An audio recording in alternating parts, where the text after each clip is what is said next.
തങ്ങൾ അവിടെ ഉപമിച്ചിരിക്കുന്നത്.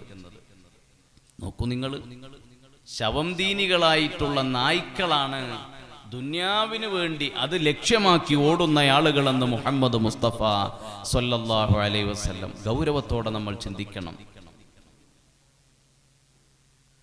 അലാ ഇന്നമദ്ദുനിയാ കഅഹ്ലാമി നായിമീ,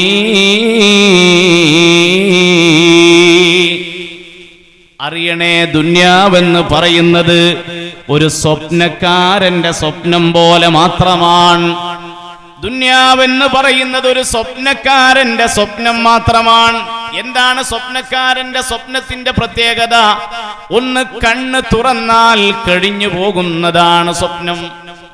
കണ്ണടച്ചിരിക്കുന്ന ഏതാനും നിമിഷങ്ങൾ മാത്രം നീണ്ടു നിൽക്കുന്ന, കണ്ണു തുറന്നാൽ ഒന്നുമില്ലാതെയാകുന്ന സ്വപ്നമുണ്ടല്ലോ, അതുപോലെയാണ് ദുനിയാവിന്റെ മുകളിലുള്ള ജീവിതമെന്ന് ഹബീബായ മുഹമ്മദുർ റസൂലുള്ളാഹി സ്വല്ലല്ലാഹു അലൈഹി വസല്ലം പഠിപ്പിക്കുകയാണ്.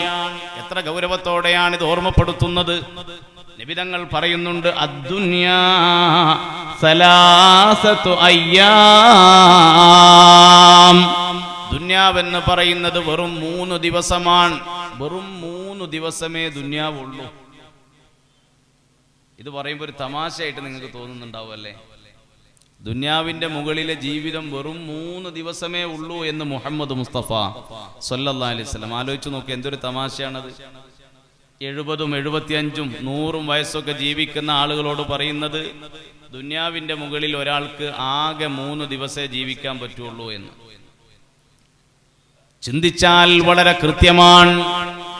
നബി സല്ലല്ലാഹു അലൈഹി വസല്ലം തമാശ പറഞ്ഞതല്ല, അവിടുന്ന് ഒരു ഫലിതം പറഞ്ഞു പോയതല്ല. ആലോചിക്കാൻ, ഗൗരവത്തോടെ ചിന്തിക്കാനുള്ള വർത്തമാനമാണത്. ദുനിയാവ് കേവലം 3 ദിവസമേ ഉള്ളൂ. ചിന്തിക്കുന്നവർക്ക് അത്രയേ ഉള്ളൂ. ഒന്നാമത്തെ ദിവസമേതാണ്? യൗമുൻ ഖദ് മളാ, ഇന്നലെ എന്ന ദിവസമാണ്. നല്ലതുപോലെ ശ്രദ്ധിക്കണം.